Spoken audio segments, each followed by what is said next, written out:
Iran के supreme leader ayatollah Khamenei की मौत के बाद ईरान ने उनकी शहादत में 40 दिन का शोक और 7 दिन का पब्लिक हॉलिडे डिक्लेयर किया है। आइए देखते हैं उनकी ज़िंदगी, पॉलिटिक्स और वो नेशन जिसे उन्होंने पिछले 3.5 दशकों तक लीड किया है।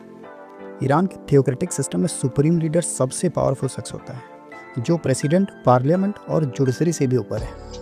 खामेनी आर्म्ड फोर्स के कमांडर थे। वो जुडिशरी के हेड, स्टेट मीडिया के चीफ और की सिक्योरिटी एजेंसीज को अपॉइंट करते थे। उनके पास ये पावर भी थी कि वो इलेक्टेड ऑफिशियल को डिसमिस कर सकें, लेजिस्लेशन को रिवोक कर सकें और वॉर या पीस डिक्लेयर कर सकें। उनका कंट्रोल फॉरेन और मिलिट्री पॉलिसी तक भी एक्सटेंड करता है, स्पेशली IRGC और क्वाड फोर्स के थ्रू जो ईरान के रीजनल ऑपरेशन को हैंडल करती हैं।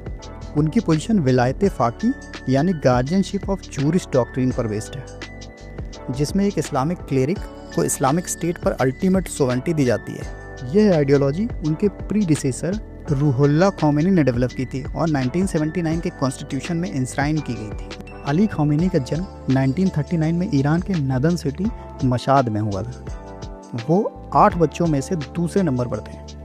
उनके फादर एक रिलीजियस क्लेरिक और फैमिली मॉडेस्ट बैकग्राउंड से आते थे।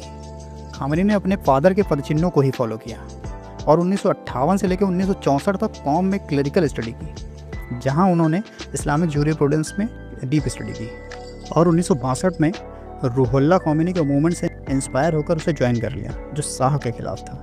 1960 से लेकर 70 तक शाह के रजीम ने उन्हें कई बार जेल भी भेजा, लेकिन 1989 के इस्लामिक रेवोल्यूशन के बाद वो एक की फिगर बनकर उभरे। 1981 से लेकर 1989 तक उन्होंने ईरान के प्रेसिडेंट के रूप में सर्व किया और ईरान इराक वॉर के दौरान देश को लीड भी किया। 1989 में ख़ोमेनी के देहांत के बाद वो सुप्रीम लीडर बने। ये वो पोजीशन है जो उन्होंने लगभग 35 साल से ज़्यादा तक संभाली। उनकी ज़िंदगी का एक अलग पहलू ये भी है कि उन्हें लिटरेचर का शौक़ था। ख़ामेनी की ज़िंदगी के शुरुआती दिन एक और इंटरेस्टिंग साइड दिखाते हैं। वो ईरानियन इंटेलेक्चुअल सर्किल में एक्टिव थे और सेकुलर और इस्लामिक दोनों आइडियाज से इन्फ्लुएंस हुए हैं। उनके अकॉर्डिंग लेस मिजरेबल दुनिया की सबसे बेहतरीन नावल है। यही नहीं, 2004 में स्टेट टेलीविज़न ऑफिशियल से उन्होंने कहा था कि लेस मिजरेबल को एक बार ज़रूर पढ़ो, ये नावल राइटिंग की दुनिया में एक मिरेकल है।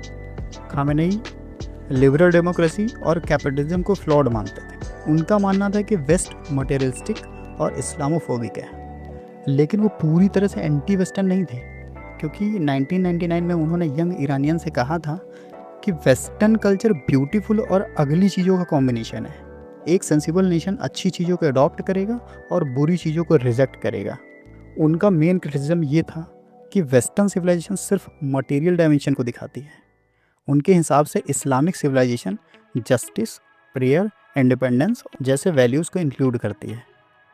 उनका आइडियल सिर्फ एक स्ट्रॉन्ग ईरान नहीं, बल्कि एक स्पिरिचुअली सुपीरियर ईरान था।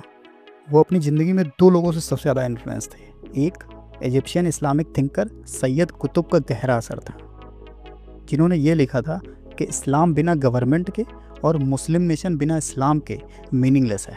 और सबसे बड़ा इन्फ्लुएंस उनके मेंटोर आयतुल्ला रूहुल्लाह ख़ोमेनी का था, जो इस्लामिक रेवोल्यूशन के आर्किटेक्ट थे। मशाद के एक क्लेरिक के बेटे से लेकर ईरान के सबसे पावरफुल सुप्रीम लीडर तक का सफ़र इतना आसान नहीं था, जिन्होंने देश की पॉलिटिक्स, मिलिट्री स्ट्रेटजी और आइडियोलॉजी को 3 दशकों से भी ज़्यादा लीड किया है।